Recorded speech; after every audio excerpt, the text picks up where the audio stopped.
দায়িত্ব পালন করি। দ্বিতীয়টা হলো খিদমতে খালক, আল্লাহ সৃষ্টি জগতের প্রতি আমাদের যে দায়বদ্ধতা আছে সেই দায়বদ্ধতা আমাদের পালন করতে হবে। তা সে একটা শিয়াল কুকুর হতে পারে, সে একটা ছাগল ও গরু হতে পারে, সে একটা হনুমান কিংবা বাদর হতে পারে, আশরাফুল মখলুকাত সে একটা মানুষ হতে পারে। আশরাফুল মখলুকাত মানুষ হিসাবে আমার উপরে গোটা সৃষ্টি জগতের কিছু দায়বদ্ধতা আল্লাহ চাপিয়েছে, সেটাকে বলা হয় খিদমতে খালক। তো রাস্তার ধারে কোনো একটা কুকুর যদি ঠ্যাং নিয়ে পড়ে থাকে, তাকে হসপিটালে নিয়ে ঠ্যাংটা সুস্থ করা, চিকিৎসা করানোটাও হলো মুসলমানদের দায়িত্ব এবং কর্তব্য। তো আলিয়া সুন্নাতুল জামাতে মোটামুটি অনেক কাজের ভিতরে দুটো উল্লেখযোগ্য, যেটা যার ভিতরে সব কাজ এসে যায়।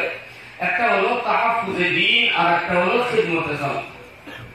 কমিউনিটির ডেভেলপমেন্টের জন্য সবচেয়ে যেটা বেশি প্রয়োজন সেটা হলো এডুকেশন, শিক্ষা।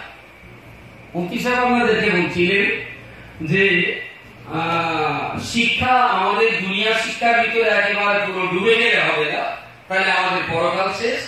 আর শুধু পরকাল নিয়ে আমরা ভাববো তাহলে আমাদের দুনিয়াটাও শেষ। তো আমাদের এটাও দরকার, ওটাও দরকার।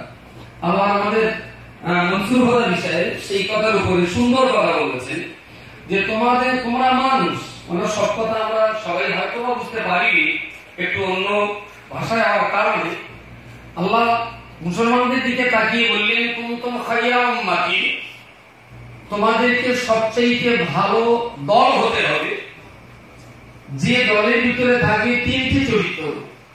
এক নম্বর তা'মুরুনা বিল মা'রুফ, ভালো কাজের প্রতি মানুষদের উৎসাহিত করা। দ্বিতীয় নম্বর ওয়া তানহাউনা আনিল মুনকার, অন্যায় কাজের প্রতিরোধ করে তোলা বা প্রতিবাদ করা। তিন নম্বর হলো ওয়া তু'মিনুনা বিল্লাহ, ঈমানের উপর ইস্তেকামাত থাকা। এই যে তিনটে কাজ যদি আমরা শুধু ধর্মীয় শিক্ষা নিয়ে পড়ে থাকি, আলহামদুলিল্লাহ এটা আমাদের প্রাণের শিক্ষা। কিন্তু ভোপালে যে ঘটনাটা ঘটেছে আপনারা নিশ্চয়ই জানেন, সোশ্যাল মিডিয়া নিয়ে যারা হোয়াটসঅ্যাপ বা ফেসবুক চালান, আমি তো একটা রিপোর্ট করেই দিয়েছি গত পরশুদিন মজার কালাতে, যে ভোপালের এই ঘটনাটা সম্পূর্ণরূপে একটা কি পরিকল্পিত ঘটনা। আপনারা জানবেন ভোপালের এই ঘটনার 2-3 দিন আগে ভারতবর্ষের কিছু নাগরিক পাকিস্তানের গুপ্তচর বৃত্তি করবার দায়ে ধরা হয়েছে। ভারতবর্ষের নাগরিকরা কিন্তু পাকিস্তানের এই গুপ্তচর বৃত্তি করত, এর জন্য তারা ধরা হয়েছে। এই ধরা পড়ার পরে খুব তাড়াতাড়ি আপনিও জানবেন পাকিস্তানের গুপ্তচর হিসেবে যারা ধরা পড়েছে তার ভিতরে বিজেপির এমপির একজন কি আছে, এমপির তিনি ভারতবর্ষের মাটিতে দাঁড়িয়ে পাকিস্তানের গুপ্তচর বৃত্তি করছেন। তার ভিতরে সমাজবাদী পার্টির একজন ভালো ব্যক্তিত্ব রয়েছে যিনি পাকিস্তানের গুপ্তচর হিসেবে ধরা হয়েছে।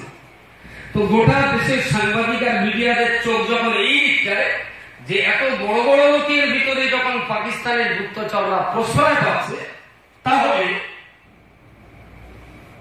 দেশের অস্তিত্ব সুরক্ষার গ্যারান্টি কোথায়?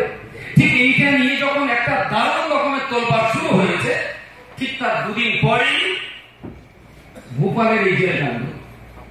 ভোপালের জেল থেকে রাত 3টের সময় 3 জন পালিয়ে যাচ্ছিল। তো 3 জন পালিয়ে যাওয়ার পরে জেলে যে সিসি ক্যামেরা ছিল তাতে ওরা তখন দেখতে পায়নি, গার্ড যারা ছিল তারা দেখতে পায়নি। ওরা পালিয়ে 10 জন 8 জন যারা পালালো, ওরা আরামবাগান না যে একদম মেন রোড দিয়ে বিক্ষিপ্ত নামে ঠিক মিছিল করে একসঙ্গে যাচ্ছিল। আর 3টের সময় বেরিয়ে 10 কিলোমিটার দূরে গিয়ে পুলিশ তাদেরকে গুলি করলো এবং পুলিশের মাথার হাতে এমও ভালো, ঠিক সবকজনের মাথায় পুলিশ গুলিটা লাগলো। এবং জেলখানার ভিতরে যে পোশাক তাদের কাছে সে পোশাক কিছু ছিল না। এরা সবাই হল সিবি সদস্য, এরা সন্ত্রাসবাদী, এদেরকে গুলি করে। তার মানে গোটা পাকিস্তানের গুপ্তচর ধরা পড়ার পরে লক্ষ্যটা যেদিকটায় ছিল ওই দিক থেকে গোটা দেশের জনগণের দৃষ্টিটা ভোপালের জেলখানায় এনে বন্দি করে। আজকে বলুন, যদি মুসলমানদের ভিতরে দুটো সাংবাদিক না থাকে তাহলে এই জায়গাটার প্রতিবাদ করবে কি? আমার প্রতিবাদ তো রাজধানীতে দাঁড়িয়ে যাবে, কামরুজ্জামান সাহেবের প্রতিবাদ তো কলকাতায় গিয়ে দাঁড়িয়ে যাবে, মুফতি সাহেবের প্রতিবাদ তো জামিয়া রহমানিয়ায় গণ্ডীভূত হয়ে যাবে। যদি আমাদের ভিতরে হিম্মত দুটো সাংবাদিক যদি থাকতো তাহলে ওই অনলাইনটার মিথ্যা কথা বলে সত্য কথাটা প্রচার করার হিম্মত তিনি পেতেন। তাই অন্যের বিরুদ্ধে প্রতিবাদে গর্জন করতে গেলেও আমাদের সাংবাদিক তৈরি করার প্রয়োজন রয়েছে, এটা অস্বীকার করার জায়গা নেই। শুধু একটা প্রসঙ্গে আমি বললাম, বাকি সব প্রসঙ্গেই যাবে যে মুসলমানদের সব জায়গাতে দখল নেওয়ার দরকার আমাদের রয়েছে। যাক, আমার মূল প্রসঙ্গ যে জায়গাটায়, যে অল ইন্ডিয়া সুন্নাতুল জামাত একটি অরাজনৈতিক সমাজ কল্যাণমূলক সংস্থা, যার দুটো দিক, তাহাফ্ফুজে দ্বীন এবং খিদমতে খালক। এর ভিতরে সবচেয়ে যেটা বড় লক্ষ্য, বড় টার্গেট, সেটা হলো এডুকেশন। আমরা আমার সমাজকে কিভাবে শিক্ষায় এগিয়ে নিয়ে যেতে পারি। তো জেনারেল এডুকেশন যেভাবে হচ্ছে আলহামদুলিল্লাহ খুবই ভালো, তবে খুবই ভালো বলার মনে হয় আমার একটু মাত্রা অতিরিক্ত বেশি হয়ে যাচ্ছে। মুসলিম কমিউনিটির জেনারেল এডুকেশনও খুব ভালো জায়গায় আছে বলে আমার মনে হয়।